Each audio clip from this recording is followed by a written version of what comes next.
Well, thank you again. Good morning and congratulations.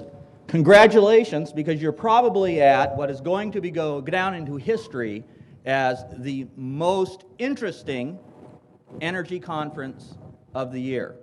And with all the technology stories we've been hearing, with all the promise of what's coming around the bend, I think that's a pretty safe bet. But what we're going to do collectively together today from this panel and with you is make this the most important energy conference of the year. Because this 1 to 5 year focus that John is forcing us into in only 10 minutes' time is all about what makes efficiency important.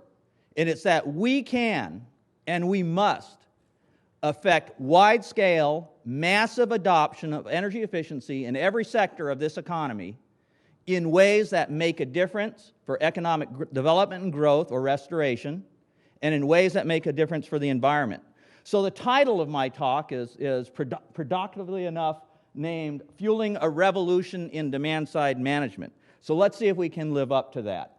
First, about Southern California Edison. I put up the brag piece slide and recognize it as just that, not as a way to talk about our company and tell you what a great job we do. We do a good job. That's given. I'm here to tell you that Tom Friedman, who has a banner hanging on the wall here, had it right. In his book, Hot, Flat, and Crowded, if you read it, you'll note that Southern California Edison was singled out as one of the progressive utilities in the country that gets it. And precisely what we get is what Kelly and I were talking about at the end of a Pew Center conference not too long ago. It's that we have figured out that we can, in ways that are truly outstanding in this country, make a massive diversion of capital that is already planned over the next 20 years at each and every utility in this country away from supply-side power resources of the conventional sort and into, of course, technologies on the supply side that make sense, but also into rebuilding the energy-consuming infrastructure of this country on ways to make every home more efficient, every business building more efficient, to make our businesses more productive, to keep more capital in the economy to be spent, to create jobs in this country that we need and can be sustained because they do not rely on somebody else investing money in our homes and businesses in our neighborhoods. It relies on the utilities that are serving us right here and now. That was the theme of a talk that I gave just a week ago, or actually 6 days ago, at the White House as part of the Energy Innovation Conference that they held. Let me tell you some of the things that I think are the blinding glimpse of the obvious that we, each and every one of us in this room, must embrace if we want this to be truly the most important day we're going to spend together.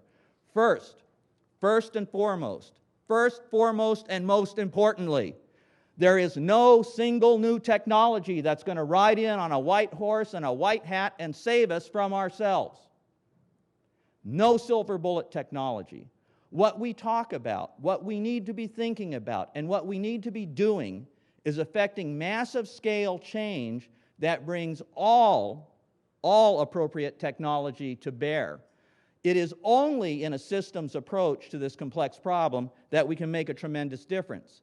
Beyond that, the thing that we see as the greatest promise, both from the utility sector and I certainly hope from the business sector, is the notion that we can help people to be virtuous, not as Noah pointed out earlier, with better regulation, but by making buildings that are smarter than the people who inhabit them.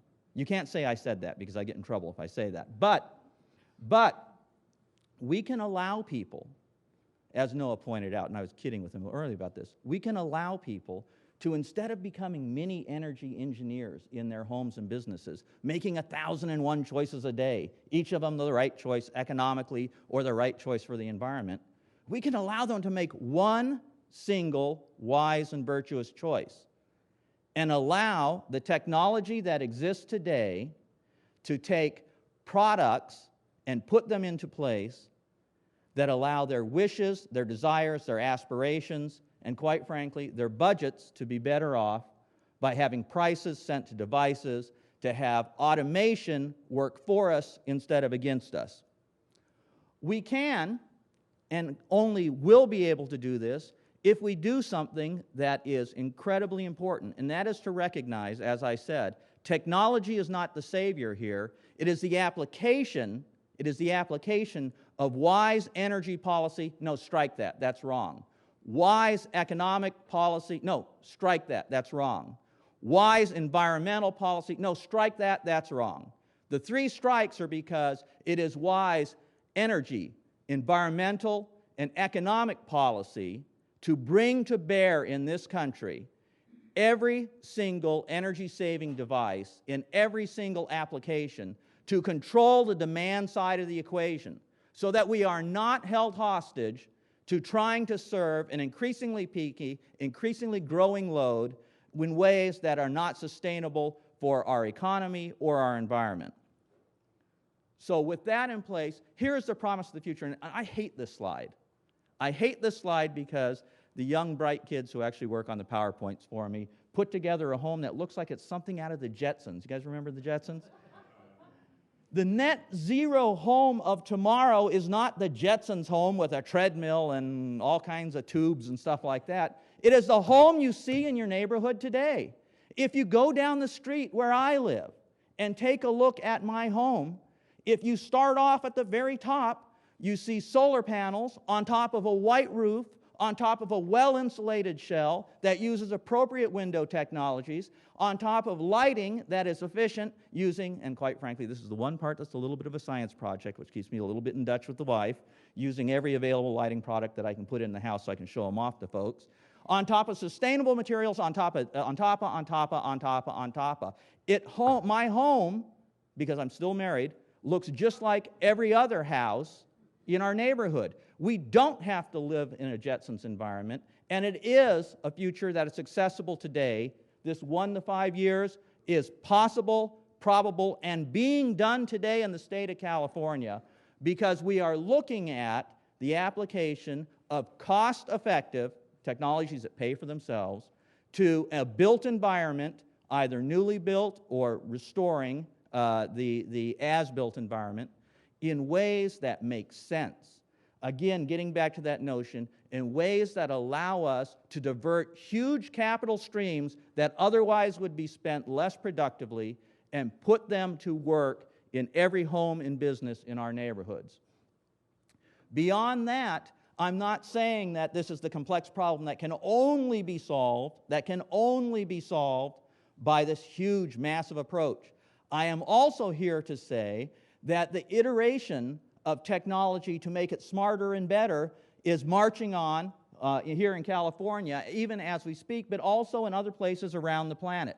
As I see it, the two things that I think are very interesting technologies to me that I talk about at cocktail parties, which makes me one of the least popular people to hang out with at a cocktail party, are the hot, dry air conditioner, simply because it's just taking science that we already understand, applying it to products that we already know and love, and doing it in ways that make more sense for the consumers who purchase them and the home builders who build those homes. That's a doable thing, should have been done a long time ago. We need to make it happen now. Beyond that, I failed to bring it with me, but one of my coolest little toys is this little LED-based lighting product that has a little tiny solar cell, a little wire, a straw that you stick to the roof of literally a mud hut, and an LED light source there that allows minor scale electrification to come to the third world in places where they're currently burning kerosene lamps to try to read at night. The promise of new technology is great. The promise of new technology is not just broad scale. It is in minor ways that make a tremendous amount of sense. And the promise of new technology is one that we can all live with. So, my thank you note, my closing comment is this, and I'm going to take us back to where we started out.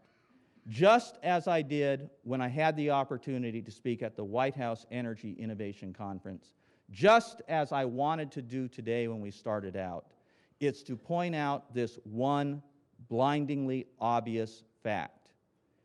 Each and every one of us in this room absolutely understands that through massive, wide-scale application of energy efficiency technologies, we can make the world a better place, benefit our own pocketbooks, and make our country more competitive, the thesis of Tom Friedman's book.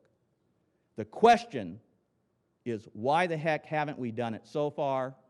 And the action point is, what is it that you and I and each of us on this panel are going to do together when we leave this room today to make that happen in the next 1 to 5 years, as John challenged us. So thank you very much, and I look forward to taking your questions later.